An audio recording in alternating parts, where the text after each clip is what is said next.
Hey guys, welcome back to my channel. It's your girl, the Brooke Ashley, and today we are here to discuss The Real Housewives of Potomac, Season 7, Episode 17, which is the finale. I'm going to be so honest with you guys that not only was this season a complete letdown, I am not excited about this reunion. I feel like Robyn Dixon has played in everybody's faces, and she has really shown that when it comes to Potomac, these women are playing around and not giving us their real lives. The only people on this cast, in my opinion, who are being honest and transparent are Candace and Wendy.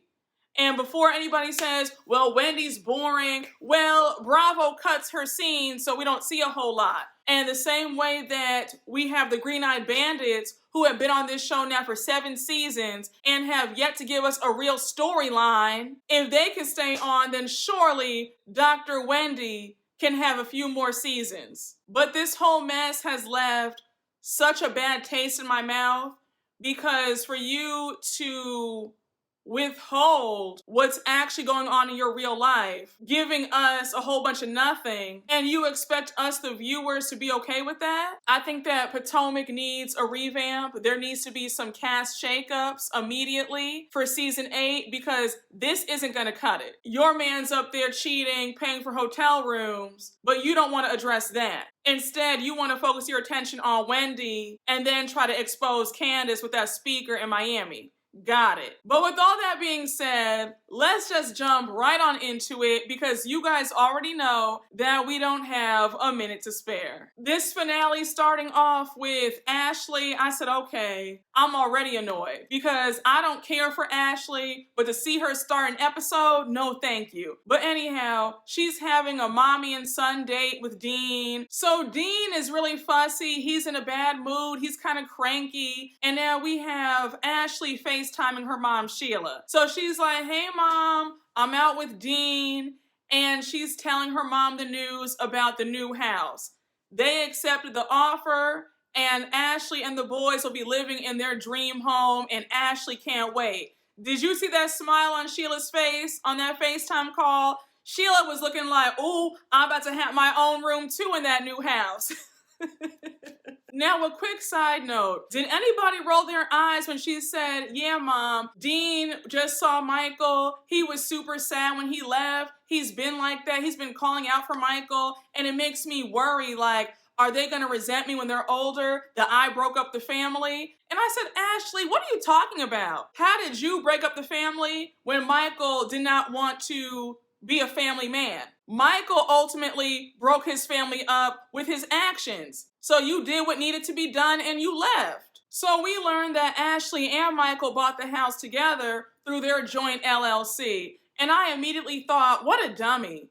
Why are you purchasing anything with this man? And we saw in the trailer for the reunion that, come to find out, the prenup didn't help you out in any way. You got a bum deal. And you're not even getting alimony. So I'm like, again, why would you want to buy anything with this man? And I said, Ashley, you're not too bright, because when the producer asked you, okay, so who's splitting the mortgage? Is it going to be a 50-50 thing? And she's like, oh, well, we haven't discussed that part yet, but the mortgage is $13,000 a month. It's a lot for just me, but I made it very clear to Michael that this house is mine and mine only. And even Sheila was looking at you like, girl, are you serious right now? You guys bought this together? And also, Ashley, if you know that you personally can't afford $13,000 a month, then why not get something a little less expensive? So just in case Michael does not supplement you, you'll still be able to afford it. Wouldn't that make sense? But I guess you don't want to do that because you're too busy trying to compete with Candace and Chris Bassett. Because I know you were filled with jealousy and envy when you were inside of Candace's brand new home. Now we jump over to Karen at home, and she's FaceTiming Mia, and they're discussing Robyn's bachelorette party and what went down. And Mia lets it be known that Karen was the topic of conversation the entire night. But anyhow, Karen wants to know what was said about her.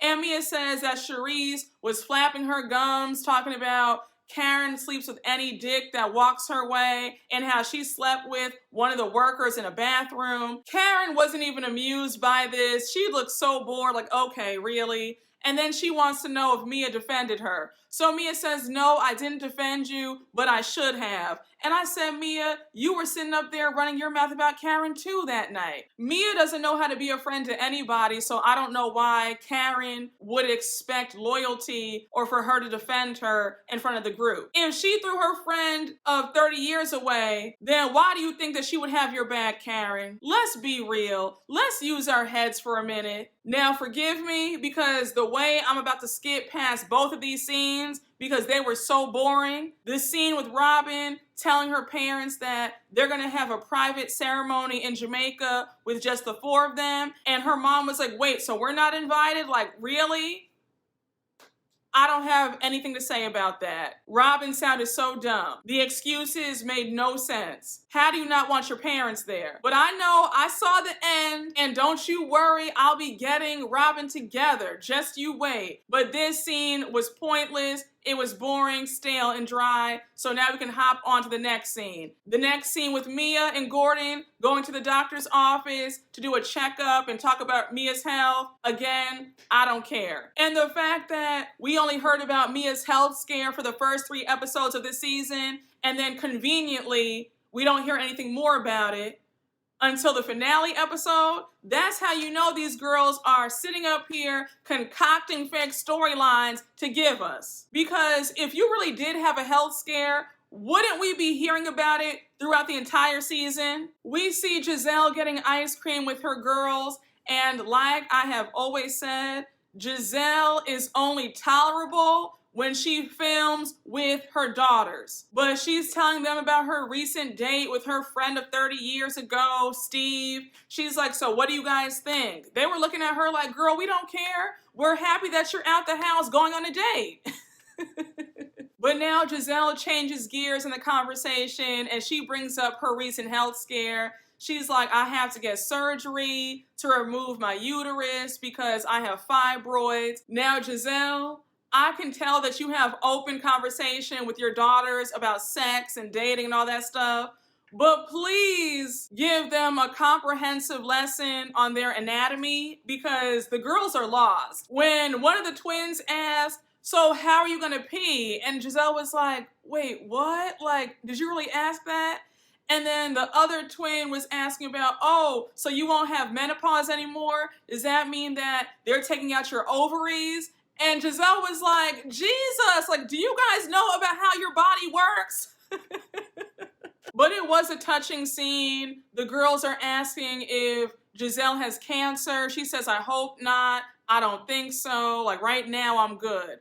Then they start asking her, like, how is she feeling? Was she sad when she got this news? And Gizelle says that she did cry about it. Now, Gizelle, I have said this time and time again, if you would give us real moments, be vulnerable, not be hateful, the fans would actually like you. If you could give us this and less of what you've been doing for the past 7 seasons, that would be great. So we get to the big day. It is Candace's music video release party, and I loved how she had it at one of my favorite spots when I'm in DC.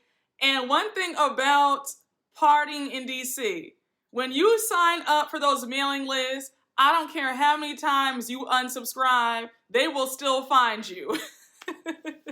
Because I still get emails from that club. But anyhow, I digress. So we see Wendy and Eddie arrive, then we see Gizelle arrive, and Gizelle, the outfit, it's just, Gizelle always looks so dated, but I guess it was a step up from what she usually has on, but again, that's just Gizelle. While Gizelle is walking over to the section, she passes by Chris at the bar, and she's like, hey, how you doing? Good to see you, sir. And she's still walking. Like, doesn't even stop to look him in the eye, nothing. It felt very passive aggressive, very rude. You were better off not even saying anything. And Chris was very dry with it. He was like, oh, hey, Gizelle, what's up? Didn't even turn his head. I said, that's right, Chris. And then we see Gizelle in her confessional talking about, I don't dislike Chris. I just don't like what he did. And we need to have a conversation about it. Again,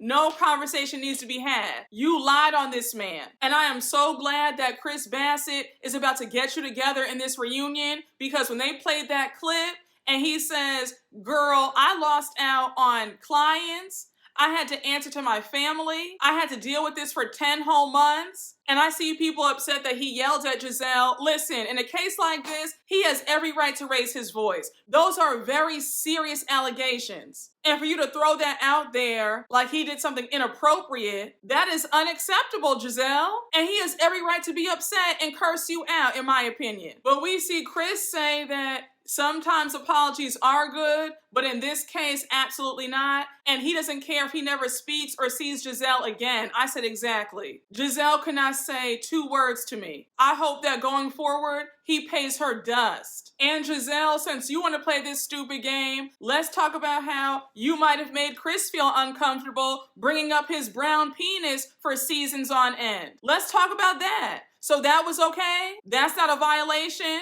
to discuss another woman's husband's penis? Like, let's talk about that. We see Charrisse and her crunchy wig arrive. I said, Charrisse can't get it together. Girl, can you please hire a stylist? And what hair salon are you going to? My God. But I was laughing when Candace arrived and she was like, I need somebody to announce me. Like, it's my party. It's all about me today. Like, come on, like we need some fanfare. And I said, yeah, like what's going on? Because when she walked into her own party, it was like nobody even looked up. It's like, no, it's all about her today. Where is the MC to announce that she's in the building? But they finally announced Candace. She's greeting everybody. We see Candace and Gizelle share a hug and a kiss. And I was like, what?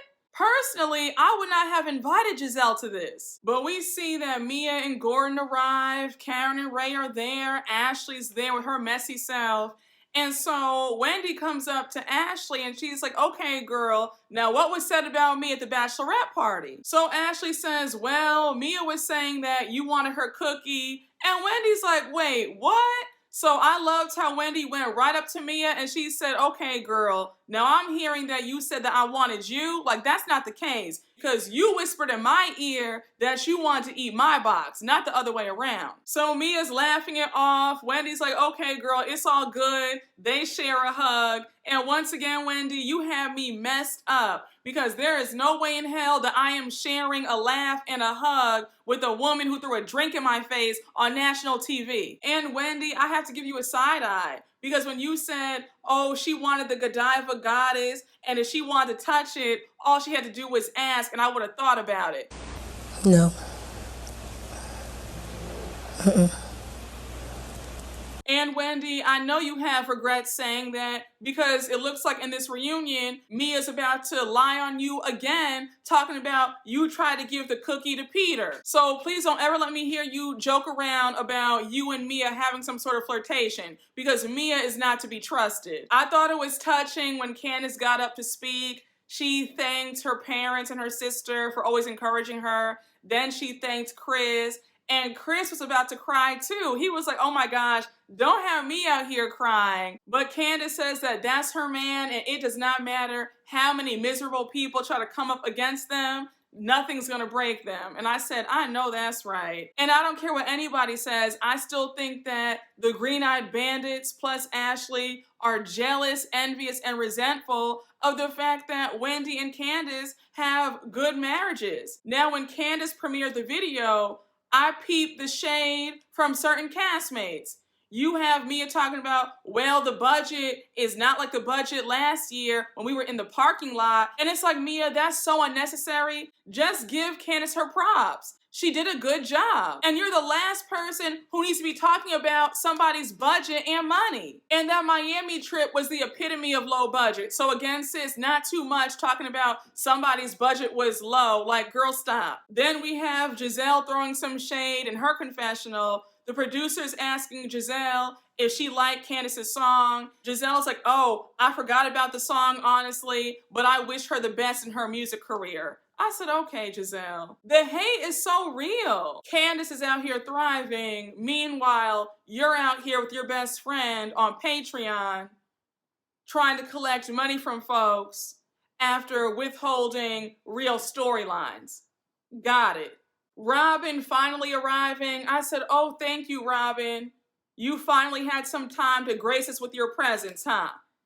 What's the point of you coming to the video premiere and you missed the whole premiere? It's just so rude. And Robyn is consistently late. And that is a huge pet peeve of mine. People who are chronically late. I can understand 5, 10, 15 minutes, but when it gets to every time I see you, you're 30, 45 minutes, an hour, 2 hours late, that's very rude. It's just inconsiderate. And if I were Candace, I would say, girl, why are you here? You missed everything. Like, just go, turn back around. And Robyn saying that she just came from her sister-in-law's bridal shower, and that's why she was wearing all white. I said, girl, we do not care. So this wouldn't be an event if Gizelle didn't feel the need to be messy and stir the pot.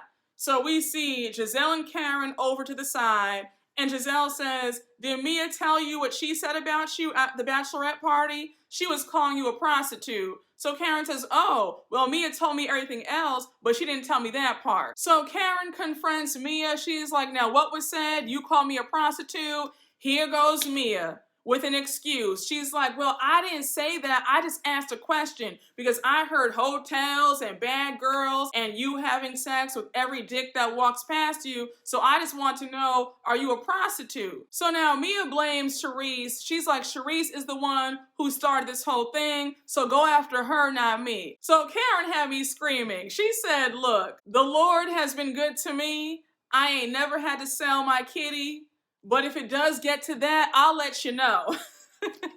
So now Karen goes on this long diatribe about how she's a mother, she's a member of the community, and she's an ambassador of Surrey County. So now you have Ashley saying that Karen's not doing a good job clearing her name of these rumors and that she needs to be honest with everybody and just say that she and Ray have an open marriage. And I said, Ashley, why don't you admit that you married a predator and a creep? I don't know why you're so worried about what Karen and Ray have going on. Let's talk about Michael. Worry about how you're going to make it without getting alimony. Worry about Michael not snatching that house from under you, since he's also an owner of the house. Worry about how you're going to pay for the mortgage, okay?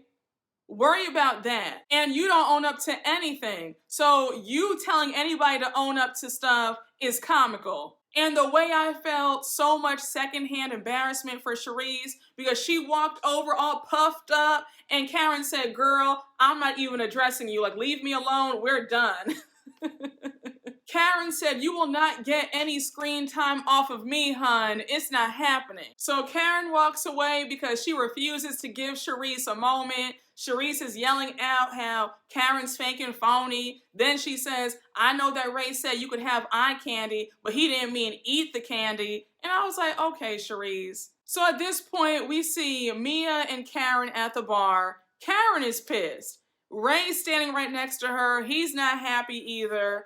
And so Karen's like, look, Mia, I'm not going to sit here and entertain this conversation. My husband's right here. Like, this is a mess. So Mia says, well, Karen, do you know the owner of this restaurant in PG County? They censored the name, so we couldn't hear the name of the restaurant. But Mia says that she has some tea about Karen allegedly dating the owner's best friend, and how Karen and this man went to Vegas together and Karen had sex with him in the bathroom. So Karen rolls her eyes. She is not here for it. And then she says, look, I know I'm a bad bitch at 59. I'm not even going to sit up here and get defensive about a man that I don't even know. I will always give credit where credit is due.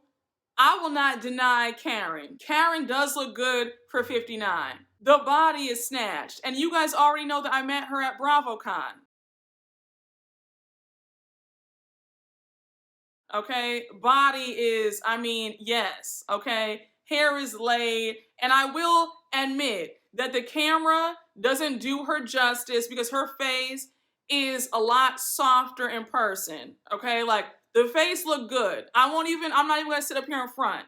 Karen does look good, all right? Like, everything is sitting, okay? So Mia says that I want you to hear this because you keep accusing Charrisse of making stuff up, and you can't put everything on Charrisse because I'm hearing stuff too. I said, now Mia, we all know that you're lying.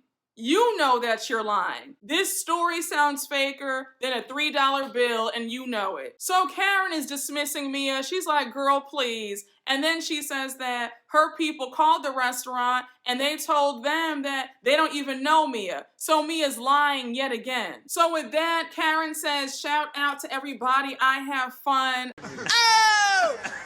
Shout out to everybody. I had fun. I gotta be good. But we're not going to sit up here and listen to these lies. So she's like, Ray, wait till I tell you what they were saying about me. Like, wait till we get unmiked. And then you have Robyn talking about, see, look at Karen. Every time it gets too hot, she always leaves. And I said, oh, every time it gets too hot for you, you make up fake storylines to deflect from what's going on in your life. So again, let's not, Robyn. Let's not. You want people to be real about their lives when meanwhile, it's mum's the word about Juan's cheating. And if I were Karen, I would have left too. It's a whole bunch of women who don't like me attacking me in my marriage. No thanks, I'll pass. So Karen's gone. And now you have Gizelle saying, Ashley, didn't Chris Bassett say that he wanted to talk to me? Like, why aren't we talking? So Ashley says, yeah, I know. And I want to talk to him too because he's been threatening me on Twitter. I said, girl, nobody is threatening you on Twitter. You're accusing this man of cheating on his wife with one of your raggedy friends. He has every right to go off. So now Candace walks over and she's like, what's going on? I see that you guys ran Karen and Ray off. So now Gizelle makes a joke talking about, yeah, now Karen and Ray are gonna have to go to KFC for dinner. And I was like, y'all are just so petty. But I do remember that moment when Karen left her own event and she was like, yeah, me and Ray had to go and get KFC. So now Candace is thanking them all for being there. They're all telling her how proud they are. And now here goes Ashley with the BS. She's like, Candace, I want to talk to Chris at some point today. So Candace makes it clear that Chris is not up to talk to any of these ladies, especially not Ashley. So here goes Ashley saying, but who said I was going to be rude? Candace got it right when she said, Ashley, when it comes to you, we really don't know. So now here goes Ashley talking about, well, whether Chris's actions were innocuous or not, we need to have a conversation. I said, can we discuss how Ashley has the balls to demand that she needs to speak to somebody else's husband? Candace is his wife. She told you very clearly, leave it alone. You can talk to my husband at another time, but not today. And for you to demand that you will talk to Chris, whether or not she approves, how dare you? And I loved how Candace checked you and said, you're sitting up here accusing my husband of wanting your Sesame Street looking friend. And then you have Ashley, so you're trying to make fun of my very attractive friend? And I said, girl, stop. Please. We already went through this, sis. The way you set your friend up for failure brought her on this show to get clowned and embarrassed on national TV. And if Chris Bassett were to cheat on Candace, I can assure you that it would not be with you or Deborah. Let's be very clear. He wouldn't go from filet mignon to hamburger helper. So please. And to my married subscribers, please let me know, what would you have done in this situation? I'm really curious. Because as a single woman, I was like, oh, she really tried it. But Ashley says, well, I'm going over there and I'm talking to Chris because I'm grown. And I was waiting for Candace to say, no, you're not, and pull her like, no, we're not doing this. You will not talk to my husband. I already said the answer is no. So Ashley walks over to Chris, and I was so glad that Chris's body language, he was not here for Ashley Darby at all. He didn't even look at her. I said, exactly. Pay her dust. And Ashley's talking about, hey, Chris, how you doing? So can we address your tweets because you were threatening me? So Chris says, well, when you accuse me of grabbing your friend's ass, I have every right to defend myself. Upset because someone is telling me that I grabbed another woman's ass. But even the flirting part is egregious. And to sit here and suggest that I would do something inappropriate in the moment is up, disrespectful, and I don't with it, and I'm sorry. And the more that Chris spoke, the angrier that he got. He starts cursing. He's like, I'm not going to sit up here and take this. Then he apologizes for cursing at her. And so Ashley says, well, a lot of your actions were questionable. And I said, you are so evil. And I have always said that Ashley is the most diabolical one on this cast. You were married to Michael Darby. How dare you say that anybody's actions were questionable? Let's run down the list of what your soon-to-be ex-husband was doing, shall we? Grabbing Katie Ross' ex-boyfriend's butt in season 1. Remember that? When they were all at Charrisse's 50th birthday party? Then you have him grabbing a cameraman's butt. Then you have him cheating with a woman in a casino. But yet you want to say that Chris's actions were a little questionable. And it was at that point where Chris said, I'm not doing this, no more discussion about it, and he walked off. But some of your actions were just a little questionable. Man, that Ashley, no. I'm just trying to saying. no, I'm done. All right. I'm done. That, At that point, Candace and Chris should have called security and kicked Ashley out. And Ashley, there are no amount of words for me to describe how sorry you truly are. Because when Chris stormed off and you're standing there saying, well, what did I say? I didn't say anything bad. Why is he so upset? You only know how to function and thrive when there is misery, chaos, and confusion. You are a very bitter, pathetic, insecure, jealous individual. And when it comes to Candace, for some reason, you are really pressed that Candace has always lived the life that you've always wanted. And you had to lay down with a decrepit predator, and it still wasn't enough. And this might be dramatic, but Ashley has a very demonic energy. She really gets off on this. And it's sad. I am so sick and tired of her. And I will never understand how people have always liked Ashley over Candace. Because if we run the tapes back, Ashley has always been evil. And if we're going by the logic of, well, it's talk shit, get hit, then Ashley should have been popped a long time ago. If we're being honest, let's talk about it. I am so confused as to how so many viewers have just loved Ashley all these years. I saw right through Ashley the minute she came on my screen in season 1. Let me not go down that road, okay? Because this video is already long enough. So Candace is like, babe, don't worry about it. You can't win against unhappy people. And she is absolutely correct. Gizelle, Ashley, and Robyn are 3 miserable, jealous women. And because they're unhappy with their lives, they want Candace and Wendy to be just as miserable as they are. But Candace says that she has officially given up on trying to form any sort of friendship with Ashley. And I said, thank you, Jesus.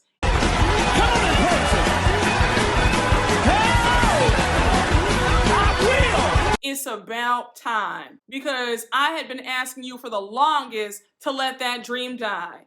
Ashley is jealous of you, and you cannot be friends with somebody who is jealous of you and wants your life. And Ashley wants what you have. So it will never work between you guys. But now we cut to the part where they show us what the ladies are doing now. Candace is happy because she sees Chris a lot. He's no longer at the hotel. I guess we'll find out more about that at the reunion. Hopefully it's not because of Gizelle and Ashley's lies about him, but again, I digress. We find out that Gizelle had her hysterectomy and she's now dating the guy from Winter House. Ashley moved into her new home and she and Luke are no longer dating. Remember Luke? If you watched Summer House and Winter House, he was on there. And Luke was cute. I was really annoyed to hear that he was dating her. I was like, Luke, what are you doing? Anybody but her. Wendy's prioritizing her health. She took up kickboxing and she's now drinking a gallon of water a day. I said, well, that's good to hear. I want Wendy to slow down and just take time out for herself. We see that Mia's health is stable, but her finances aren't. They are out of Potomac and back in Baltimore. And I cannot wait to see what she has to say at this reunion about what happened to that business. Ladies, may we get a word? Hide the money, y'all. There's poor people around. With your broke ass. Karen's all over the country doing her live shows. God bless Karen, because that live show that she put on, I mean, I was screaming. And now we close out with Robyn Dixon. We learned that she never got around to making Juan sign the prenup. And we see that 2 months later, they had their ceremony with the boys and her parents. And instead of having it in Jamaica, she had it in Maryland. I'm gonna say one nice thing about Robyn. I thought that Robyn looked nice. Well, family and friends of Juan and Robyn, we are assembled here today in the presence of God to unite this man and this woman in the holy bond of marriage. Robyn's talking about it feels good to remarry Juan because they've been through the good and the bad, and that's what leads to unconditional love. And if I'm being honest, I feel like unconditional love should be reserved for children, because for me, my love is conditional. You can't sit up here and treat me anyway and think that I'm gonna sit there and take it, because I'm not. If you cheat, if you're abusive, there's no way that I'm gonna sit through that.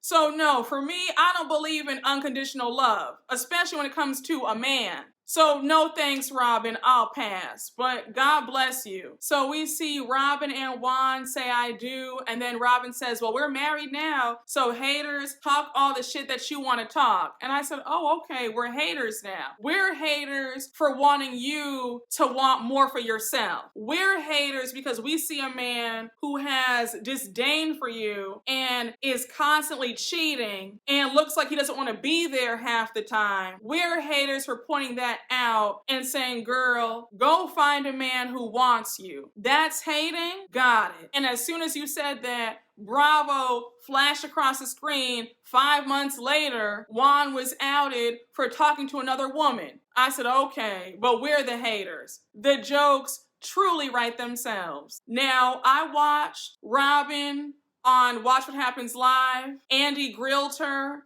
for the first 8 minutes of the show.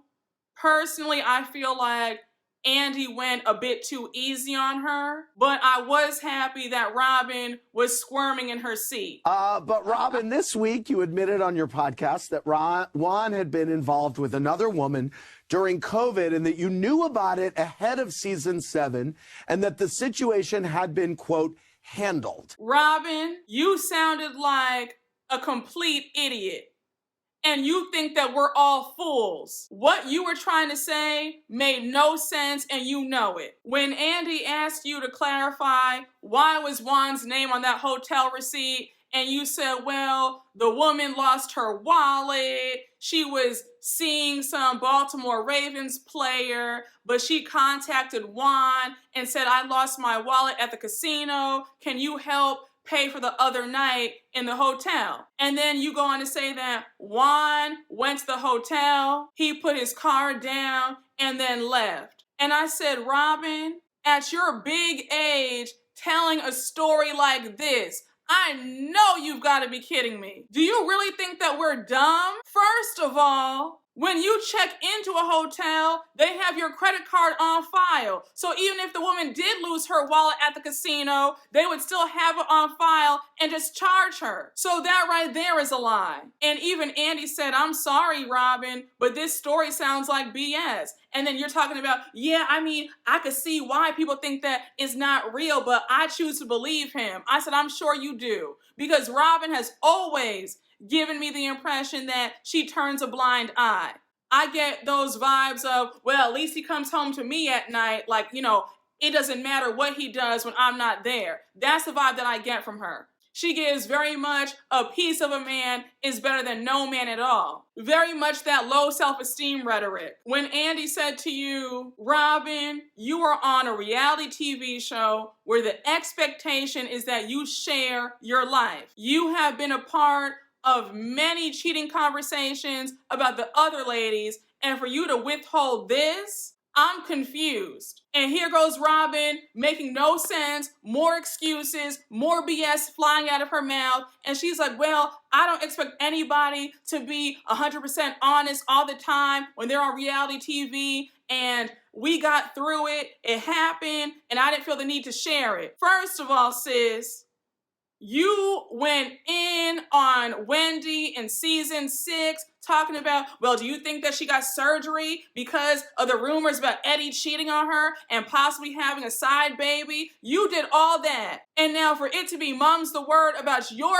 man cheating on you, now it's, well, we got through it and I don't expect anybody to tell everything. And yes, anybody with sense knows that you don't share every single thing about you. There has to be some mystery. But when you sign up for reality TV, the expectation is that you at least share 60 to 70% of what's going on in your life. But you're giving us 20%, and Gizelle is over there giving us 5%. It's a slap in the face that you are getting paid handsomely. These Bravo checks are life-changing. You're getting paid, what, $500,000? $600,000 for 3 to 4 months of filming, and you can't even be honest? And Robyn, the complete audacity for you to get an attitude when Andy said another criticism is that you withheld this info and put it behind a paywall. And then you said, well, I didn't withhold information. And I said, what do you call this then? You hid an entire storyline. Andy bringing up Chris Bassett's tweets about how effed up it is that Ashley and Gizelle knew about this storyline and decided to hide it. So now here goes Robyn playing dumb, saying, well, I don't know why he's bringing up Ashley in this. Like, I don't get it. Like, what does Ashley have to do with all this? I said, girl, can you stop? And then Robyn says, well, I don't think that Ashley knew anything. I said, that is BS. You guys have grown really close to Ashley. I'm sure she knew. And when Andy called you out on the double standard, like, you guys both discussed everybody else's mess, so it's fair game if Gizelle brought up what's going on with you. So here goes Robyn getting defensive again, talking about, well, maybe it is a double standard, but if the shoe were on the other foot, if this were Candace and Wendy, I'd expect them to cover up for each other because that's what friends do. I said, we're not talking about Candace or Wendy right now. We're talking about you, sis. For you to have known that Juan was out here talking to other women but did not say a word, you and Gizelle kept that quiet. It is a double standard. The same way that you force everybody to be honest, you are always calling Karen fake, you call Wendy fake, but yet you can be private and secretive about what's going on in your life, but they can't. They have to be transparent about what's going on in theirs. And then Robyn trying to deflect even more, talking about, well, we all have skeletons in our closets. And I said, but Robyn, that's not the point. The point is, you knew that Juan was talking to somebody else behind your back. And instead of addressing that and bringing that up on the show, you decided to hide behind a fake storyline and focus on other people. That's why people are angry. And then for you to finally tell the truth on your Patreon, it honestly feels like a breach of contract because you guys are getting paid to share your real life. Why are you getting paid so well if you're not going to share? I have to be honest, guys. I was just so irritated watching Robyn sit here and lie and deflect and try to place the blame elsewhere. Hands down, if anybody on this cast deserves an A for bringing their real life and their true self to this show, it's Candace.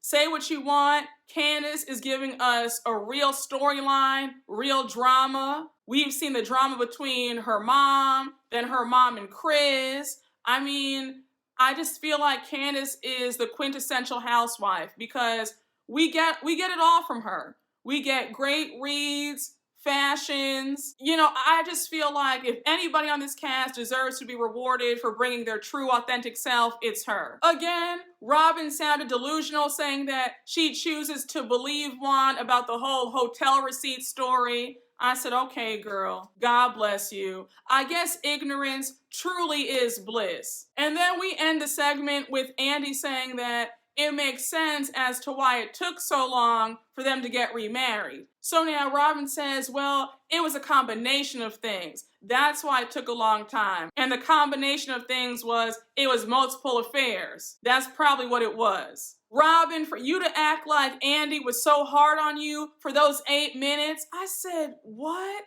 Can we talk about how hard he's been on Candace for these last few seasons? Are we doing this right now? So you think that you can do something like this and not be called to the carpet for it? If Kenya Moore got let go after she eloped and didn't show her wedding, if she was punished, then Robyn should be punished as well. Gizelle needs to be on the chopping block as well. If she's not gonna show her life, then this has to be the end. Because I'm not gonna sit up here and watch her come for people's husbands every single season. If this cast does not want to be real, then let's hire some new people or scrap Potomac, because this season was a complete letdown. And I'm going to keep saying it. Y'all need to get into Real Housewives of Miami. They are giving what the other girls were supposed to have gave, in the words of Rolling Ray. Actual storylines, actual drama, an actual friend group, actual wealth, get into them. But again, Potomac, y'all need to revamp, recast, because I'm sorry, this wasn't it. This was a real lackluster season. And Robyn pulling this, I have to give the overall season a C-. You guys barely passed. If it weren't for a few funny episodes, I would have given you guys an F. But y'all, that was my recap. I hope you all enjoyed. Thank you all so much for watching, and you already know what to do. Please make sure to like, comment, and subscribe, and I will see you all later. Bye.